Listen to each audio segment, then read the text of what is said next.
Thank you very much, sir. Waziri Kaidli, thank you.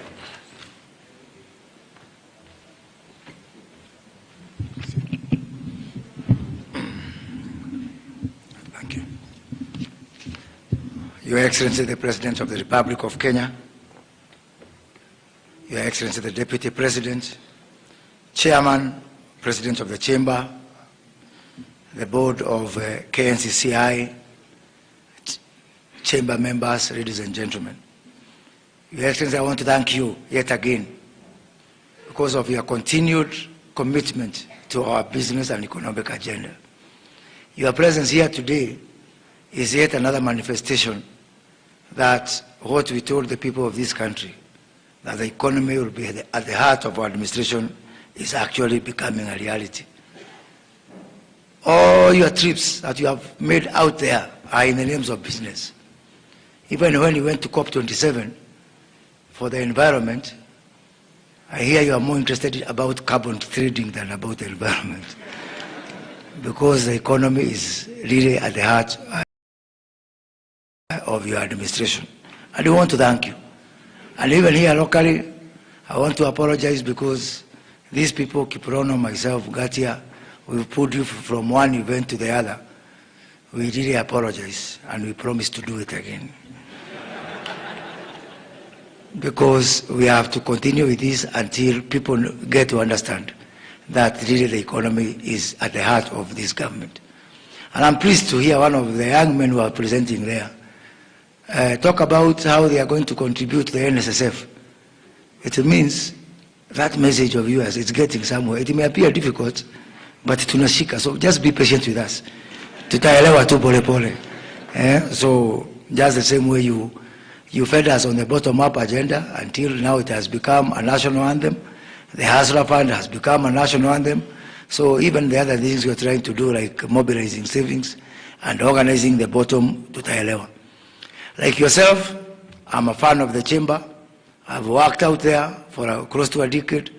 And out there, when you buy a car, you need to get a stamp from the Chamber of Commerce. When you buy a cat, you need to get a stamp from the Chamber of Commerce. When I got my children, before I get them from the maternity, I need a stamp from the Chamber of Commerce. And I would want to see a situation whereby our chamber, because chambers are recognized all over the world, and having our chamber recognized, and I'm going to work with the chamber here, with your permission, to actually see whether we can be able to entrench the chamber in some form of legislation.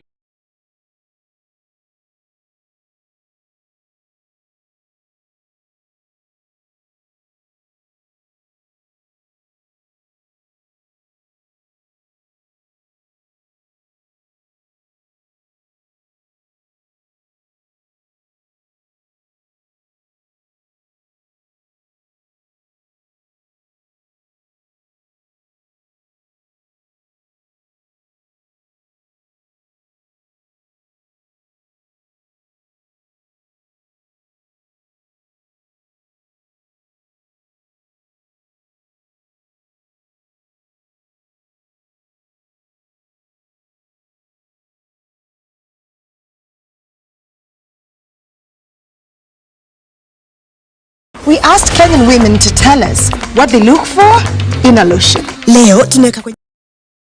So we thank you, and I want to tell you that within the chamber, kama uko hapa hujapotea, there was only one small problem because the mandate which we wrote for them did not include doing politics, and hapo katikati walipotelea wakaanza kufanya siasa. Lakini wameniambia two things, that hata hii uchaguzi imeisha, some of them was not supporting us. But they have told me two things. One, they have told me that they are glad that their side that they were supporting did not win. And two, they have promised me that going forward, they will leave politics to politicians and work to build the chamber so that we can be able to work together.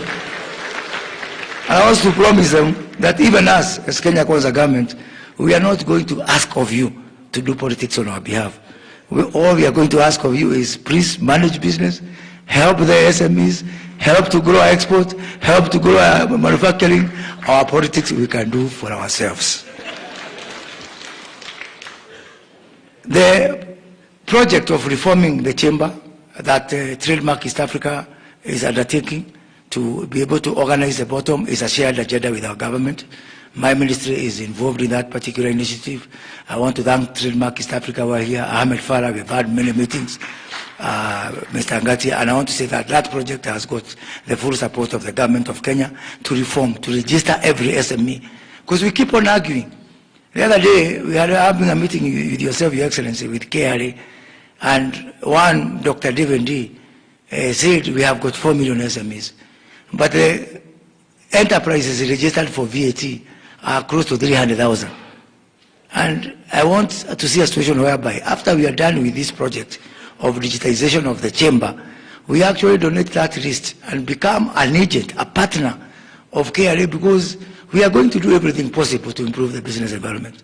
We are going to go to every length to support manufacturing, create common user facilities, merge our licenses regime, but also we want the chamber to be our partner in matters of tax collection. And it's not tax collection by force. We want to move to a regime of voluntary tax collection. And they have told me that they have no problem paying taxes. The only problem is that we let the taxes pile up, mpaka siku ya kulipa inakuwa sasa story ingine. So under that program, we are also going to work on a situation whereby every day KRA will be going home with their money and leaving the businessman with his money. So hakuna mtu anakibiza mwingine. Yeah. So because when the tax is paid installment every day, what we are calling the tax at source, and do it on a voluntary basis, then we are going to meet each other and be friends. Your Excellency, we are successfully piloted that in the betting industry for the last 2 weeks. Every day, the company that is in that pilot scheme, every day they are going home happy because KRA has been collecting its taxes daily basis, real time, and they have been doing their business. And the betting industry is telling me that they are happy now because they are sure hakuna mtu atawakimbiza. So we want to extend that and work with these members of the chamber so that we can be able to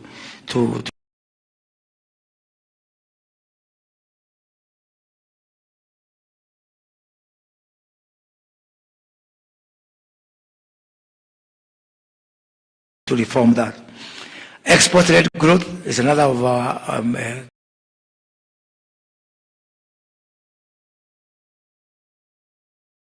key markets.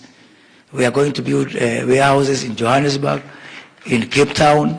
Just this morning, I had a wonderful meeting with our ambassador in DRC who is here. So we are building 3 warehouses, one in Kinshasa, one in Goma, and one in Lubumbashi.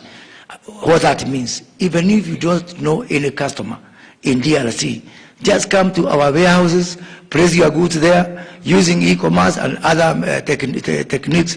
We are going to sell on your behalf and just remit money to you. You don't need to know anyone. And we are, in our first phase, we are going to also to Dubai and also to the UAE. Your Excellency, I have seen our friends from the stock market is here, and I don't want to lose that opportunity by saying, one, we want to have a new conversation. The old conversation based on borrowing, based on debt, based on budget deficit belong to the old Kenya. I have a new passport I'm giving these people, and Gatia was among the first people to receive it. What we are calling the new passport. The new passport to a new conversation based on opportunities, based on investment, based on trade, and based on shared prosperity. Sio kuongea mambo ya madeni kila wakati. I'm not saying that debts are not good. I've seen bankers here and don't want to be blacklisted. But we are saying at the same time, let's have a new conversation. And I'm discussing with the chamber how they are going to join our common investment pool for the private sector, what we are calling Sanduku, for partnering on our affordable housing and other projects. We have agreed with the Nairobi Stock Exchange that they will take up on our behalf, our commodities exchange, so that partnering with the Kenya National Trading Corporation, we can be able now to start trading goods on the NSC the same way that the shares are being traded, and that will lead to a very efficient market. Finally, Your Excellency, because you have done so much for us, we have a gift for you today. And that gift, which these people know very well, we have a facility known as the Joint Loans Board, and most of these people are partakers of that Joint Loans Board. The Joint Loans Board, so far, has lent, we have got close to £1 billion out there, and we are holding their titles, their driving licenses. I want to return them to them. In return, they will join the Hustlers Fund. So when you are counting your customers for the Hustlers Fund, count that already you have got £1 billion out there, which these people will come and convert. And in addition to that, and I've discussed this with my colleague Simon Cherugui, we have got £250 million that has not been dispensed. So that money, I've just told by close of business, when we have got the regulatory framework, must be transferred to the Hustlers Fund. So not starting the Hustlers Fund, we have no excuse now. Pesa iko, nimekupatia pesa leo. And also, the trade officers who are dealing with this Joint Loans Board are going to be retrained on dispensing the Hustlers Fund. And we are donating to Simon Cherugui 2 trade officers in every county.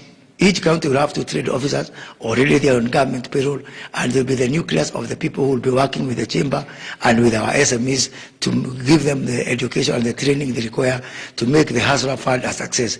Nowadays, everybody is talking about the Hustlers Fund, including very big manufacturers, very big people who I didn't even know that they know that a Hustler exists. But because of your continuous education, everybody is singing the same song of the Hustler, and now because of our donation, we can be able to kick off. And with those very, very, very few words, let me take this opportunity to invite my good friend, my boss, the Deputy President of the Republic of Kenya, Honorable Rigathi Gachagua, to address and invite the President.